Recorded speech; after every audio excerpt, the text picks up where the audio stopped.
Welcome to Wheel Good Time, where we are located in our all-new Wheel Good workshop in California. All EUCs come with a stock charger, but they're not all built equally.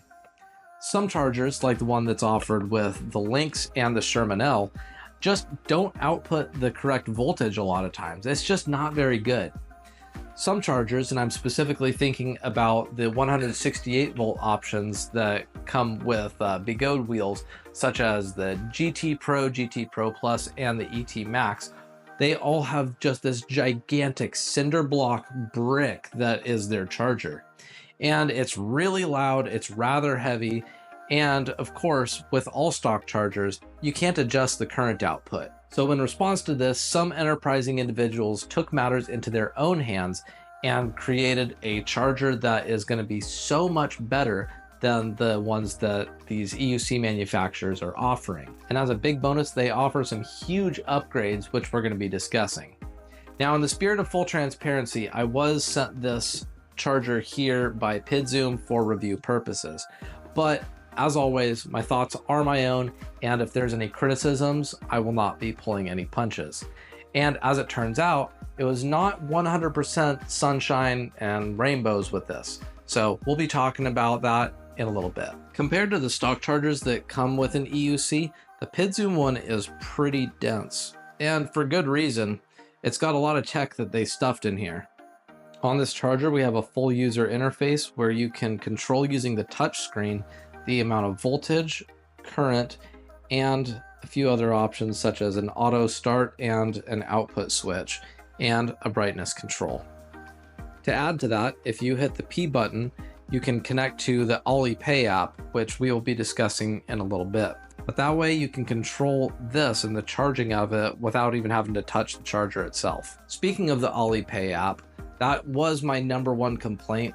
Personally, I got it figured out, but for some brand new users that don't know Chinese, such as myself, this charger did not ship with instructions for how to connect the charger to the Bluetooth app. Fortunately, I reached out to Bob, who is the owner of Pidzoom, and he said that for batch 2 and onward, they will have some written instructions included for how to get your charger set up with that.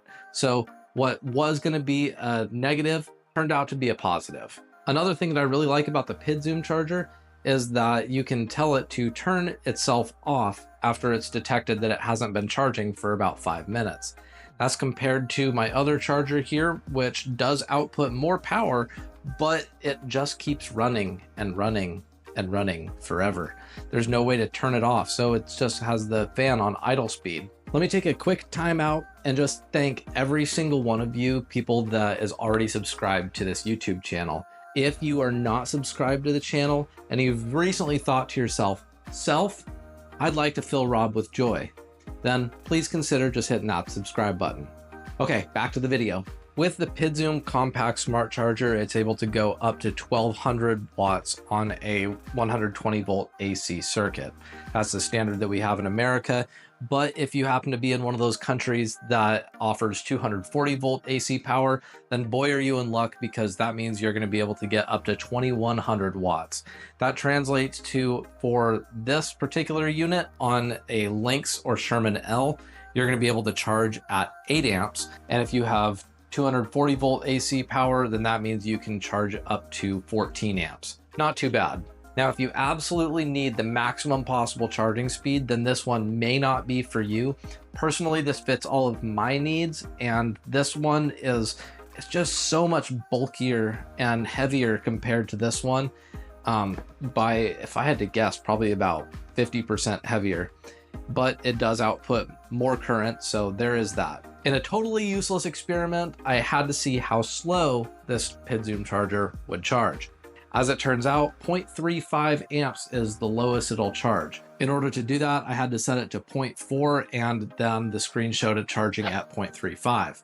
The slowest I was able to get my other fast charger to charge is 2 amps. So if you're in the mood for trying to really slowly charge for some reason, then get this one, I guess.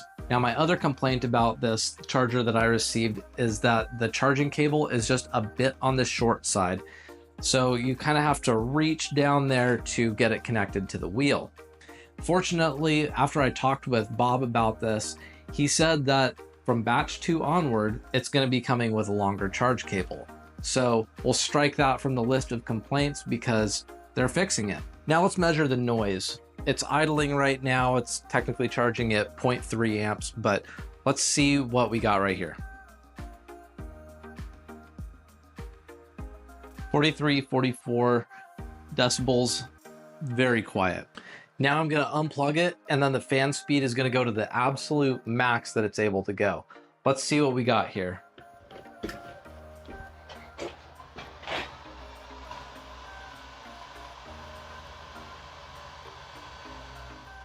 It's about 60 decibels from about 4 or 5 feet away.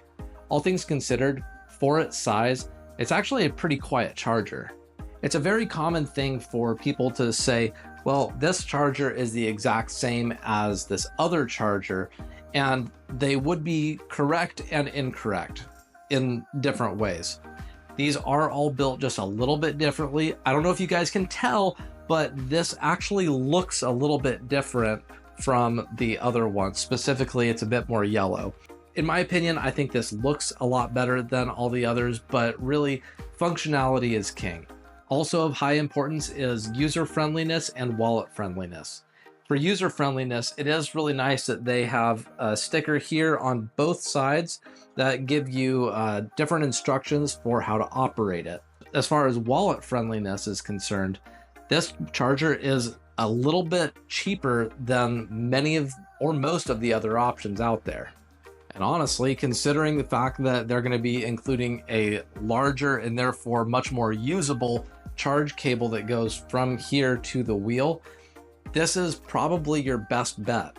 Of course, again, if you really need something that is able to pump out the maximum amount of juice, then you want to get something that is capable of just a little bit higher. But personally, I don't really see myself needing this almost ever anymore. It's just not really needed for the most part. Maybe for the people that are on really long rides and they're just stopping at an EV car charging station and they just want to do a quick top up there, that's where something like this would be more efficient.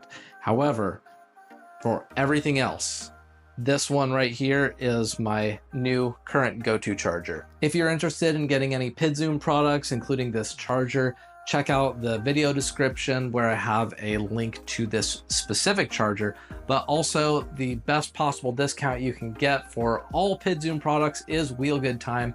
And if you use that, it directly supports the channel. So thank you very much. That's all for today. Thanks for joining me, and I'll see you next time.